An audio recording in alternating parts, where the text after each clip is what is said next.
ఏంటి సార్, మీరు కూడా ఏ ఫంక్షన్ కి వచ్చారా? లేదమ్మా, ఇక్కడ ఉన్న వాళ్ళందరికీ పానీపూరి అమ్ముకోవడానికి. ఏంటండి talking this is the right way to talk.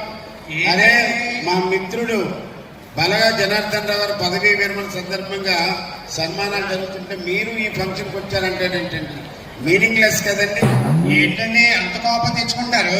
ఏమండి, కోపం వస్తే కోపం తెచ్చుకోకపోతే కోకో కోలా తెచ్చుకుంటారా? కోపం వస్తే కోపం తెచ్చుకోకపోతే కొబ్బరి బండం తెచ్చుకుంటారా? కోపం వస్తే ఎవరైనా కోపం తెచ్చుకోవాలి, ఖచ్చితంగా కైపం తెచ్చుకోకూడదు. అరే, నేను ఏమన్నానండి? అంత బీపీ తెచ్చుకుంటున్నారు. మరి బీపీ వస్తే బీపీ తెచ్చుకోవాలి, బియ్యం బస్తా తెచ్చుకోకూడదు. ఏంటండి మాట్లాడుతుంటే నోరు లేస్తుంది? మరి నోరు తెరిస్తే నోరు లేకపోతే నాగార్జున సార్ డోర్ లెగుతుందా? హలో, నా సంగతి నీకు తెలియదు. చెప్పండి. రెస్పెక్టెడ్ ఏపీ సీఎం ఎవరు? నారా చంద్రబాబు నాయుడు గారు. నాకు బాగా తెలుసు.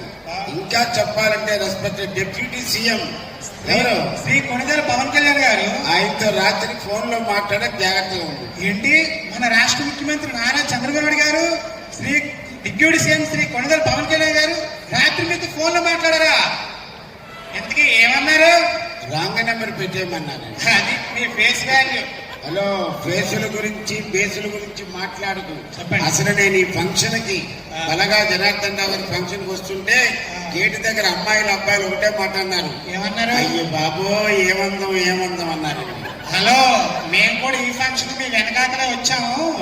అప్పారావు గారు ఏమందం అనలేదు, ఏమందం అన్నారు. అంతేనండి, ఒక మగాడు అందంగా ఉంటే లేడీస్ తట్టుకోలేరు, సాటి మగాడు కూడా తట్టుకోలేకపోతున్నాడు. సరేగానే మేషాలు ఇలాగంటే విజయనగరం వస్తుందండి. ఇలాగైతే చెయ్యి నొప్పి వస్తుంది, చెయ్యి దించినా విజయనగరం వస్తుంది రా. థ్యాంక్ యూ మేషాలు గారు, ఒక్కసారి ఈ అడ్రస్ చెప్తారా? నాకు ఎలా ఇలా చెప్పు. ఇలా చూడండి, రెండు ఒకసారి చేతుల మీద రాసుకున్నారా? చేతి మీద రాశాను. అత్తగారిల్లు తగరపోల్స. ఆవిడేమైనా సెలబ్రిటీ అనుకున్నావా? చెప్పలేరా? చెప్పలేము. ఈ అడ్రస్ ఒకసారి చూసి చెప్పండి. చెప్పలేమో. అత్తగారిల్లు తగరపోల్సకి రాసుకొస్తే నేను ఎలా చెప్తావు? చార్మినార్ ఎక్కడుందో తెలుసా? హైదరాబాద్. ఆర్కే బీచ్ ఎక్కడుందో తెలుసా? వైజాగ్. మరి ఆ రెండో తెలిసి ఈ అడ్రస్ తెలియదండి. ఒరే పోరంబాబు, తాజ్ మహల్ దగ్గరికి, ఆర్కే బీచ్ దగ్గరికి, చార్మినార్ దగ్గరికి కొన్ని వందల మంది వెళ్తారు.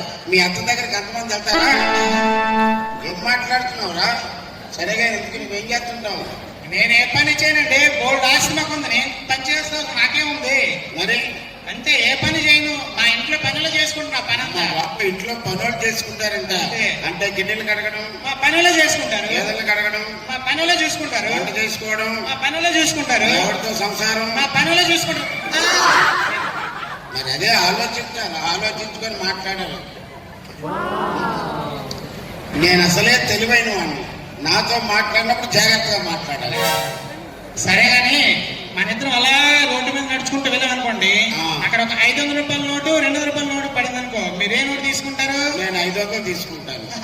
మీకు తెలివితేటలేదండి, నేనైతే ఆ 2 నోట్లు తీసుకుంటాను. ఇలాంటి కక్కుర్తో ఉంటాడని 200 వదిలిస్తాను. అయ్యో, సరే గాని మీరు తెలుగుగా మాట్లాడుతున్నారు కదా, మీకు ఒక ప్రశ్న వేస్తాను, చెప్తారా? వెయ్యి. అలా మనం వెళ్తామండి, అలా బీచ్ రోడ్డు నడుచుకుంటూ వెళ్తాం అనుకో, భగవంతుడు ఒక జ్ఞానం మూట ఒక డబ్బు మూట పెడేశారు అనుకోండి, మీరేం తీసుకుంటారు? జనరల్ గా మా మగవాళ్ళందరూ డబ్బు మూటే తీసుకుంటాం. నేనైతే జ్ఞానం మూటే తీసుకుంటాను. అవును, ఎవరికి ఏది లేకపోతే అదే తీసుకుంటాం కదా.